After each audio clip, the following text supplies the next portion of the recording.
Hello friends. Welcome to another new video. In today's video we will learn the success story of Abbott Laboratories company business. It looks as if Abbott Laboratories has discovered the secret of healthy living. While most of its rivals are flat on their backs, the pharmaceutical giant has been cranking out promising new products, dodging competition from makers of generic drugs and posting double-digit gains in profits. The company's shares, ticker ABT, managed to climb 32% over the past 3 years, while healthcare stocks as a group fell 15%. And with Abbott's main products poised for strong growth, the stock could do even better over the next few years. The stock isn't cheap. At a recent 56, it's trading at 15.3 times expected earnings for this year, versus the sector's multiple of 12. But bulls argue convincingly that the premium is deserved because of the company's earnings power. Abbott has a broader product base than many drug companies, including a sizable medical devices business, and it has relatively little exposure to patent expirations, the bane of big pharma. Looming patent expirations on key drugs helped convince Pfizer that it should strike a $68 billion deal for Y. The Illinois-based Abbott, with a market value of $87 billion, posted a 17% earnings jump last year, to $3.32 a share, on nearly $30 billion of sales. In contrast, the sector's earnings were flat. Abbott's gains have been fueled in part by its fast-growing business in heart stents, which are used to prop open damaged arteries. Stent sales surged 78% last year, to $1.2 billion, and Abbott's Science drug-coated stent, which hit the U.S. market last summer, has leapfrogged to a leading position in the U.S. market, mainly at the expense of competitor Johnson & Johnson, J.M.W.AMBEGA. Coming next, versions of Science for Europe and Japan.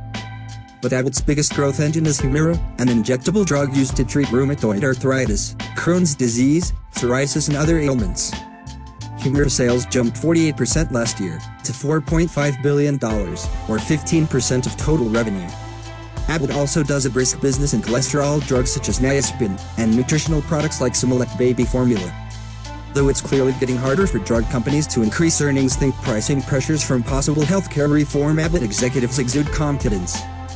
We are committed to double-digit earnings growth over the next several years, says CEO Miles White, who has been at the helm for 10 years. 2 years ago, barons cast a skeptical eye on Abbott, concerned about the safety and effectiveness of the company's drug Tricor, a troubling lab report, June 4, 2007. One of Abbott's top sellers, Tricor helps patients lower triglycerides, a type of non-cholesterol fat. Since our earlier story, laboratory studies have failed to support the concerns, and the company's spokesman cites data showing the drug to be safe.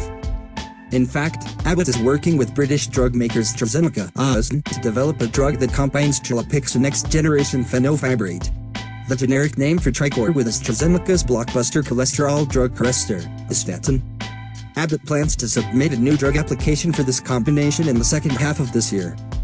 That's just one of several important product initiatives underway. Just a few weeks ago, Abbott moved to expand its niche in ophthalmology, announcing it would purchase vision care company Advanced Medical Optics for $2.8 billion in a deal that positions it to benefit from the growing need for cataract treatment as baby boomers age. Meanwhile, Abbott is developing an asthma treatment called Flutoform and expects to file for approval this year. A drug called Abbott 847 is being tested for treatment of psoriasis and Crohn's disease, and the company is exploring further applications for Humira. We continue to advance a number of compounds with breakthrough potential, says White. We are focusing on discovering new treatments across a spectrum of therapeutic areas, including oncology, neuroscience and immunology. As it proceeds, Abbott is facing far fewer problems than rivals in maintaining product exclusivity. The company has lost protection for only one of its major products, A.sote, used to treat bipolar disorders, which went off patent last year. And it faces no patent losses over the next few years. Humira remains on patent through December 2016. Patents expired last year for Janssen Risperdal antipsychotic and Merck's MRK Fosamax bone-building drug, leading to cheaper copycat versions. Pfizer loses the patent for its blockbuster Lipitor cholesterol drug in 2011, and Eli Lilly that year will lose protection on its big antipsychotic drug Zyprexa. Swiss drug maker Novartis (NVS) loses patent protection for its top-selling blood pressure drug Diovan in 2012. For Abbott, the combination of strong products and solid patent protection adds up to potentially stellar profits. Morgan Stanley analyst David R. Lewis believes Abbott will beat consensus earnings estimates in 2010 and 2011 with per share net of $4.23 and $4.72, respectively. When he adds up the value of Abbott's various businesses, he arrives at $102.4 billion, or about $66.44 a share, which is in line with his 12-month target price of $67. Portfolio manager Rick Helm of the Cohen & Steers Dividend Value Fund, FAX, likes the company's consistent dividend growth. Indeed, Abbott has raised its dividend for 36 years and shows no signs of slowing the increases. The dividend now stands at $1.44, for a yield of 2.6%. Pfizer, on the other hand, recently ended a 41-year run of dividend boosts. We expect Abbott's dividend to grow nearly 10% this year and roughly 9% a year for the next few years, says Helm, whose $146 million fund focuses on companies with rising dividends. But he also sees ample room for stock appreciation. We believe there's 40% upside in the stock based on the growth of the company's core businesses, lack of any significant generic competition in its key products, in a pipeline that's not sexy but has a number of promising products. Abbott, founded in 1888 by Chicago physician Wallace Abbott, has undergone a revolution in recent years, improving both its products and profitability through diversification and acquisitions. Once regarded as slow-moving, dull and problem-plagued, the company now participates in some of the largest and fastest-growing markets in medical technology. Credit for the change mostly goes to White, 53, a Stanford University MBA who joined the company in 1984. He has made a number of key acquisitions that have propelled revenue and earnings gains and brought major new products under the Abbott roof. Abbott got Humira through the 2001 acquisition of Knoll Pharmaceuticals, while the 2006 purchases of the vascular and endovascular businesses of the former Guidant Corporation brought Xience into the fold. Abbott is less acquisition-minded these days, focusing more on internal research and development and organic growth than pursuing more acquisitions. The good news is that we don't need to do any more mandate to deliver on our commitments, White says. That doesn't mean that double-digit growth is in the bag. The key will be to keep Humira hot. After all, that mainstay product been growing an average of 30% annually in recent years, nearly triple the growth of the rest of Abbott. There's some concern on Wall Street that the sales growth is unsustainable, that it will have to level off and then decline.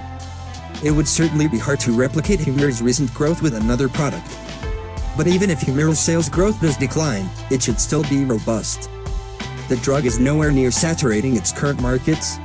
Its penetration of rheumatoid arthritis treatments alone could climb from 25% now to 33% in 2016, says Morgan Stanley's Lewis, with more patients switching from products like J.MWAMBEGA.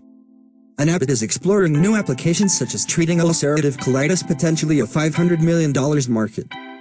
Use of the drug for that ailment is in phase 3 clinical trials, as is its use for pediatric Crohn's. In all, Lewis sees Humira sales increasing by an average of 23% a year through 2011.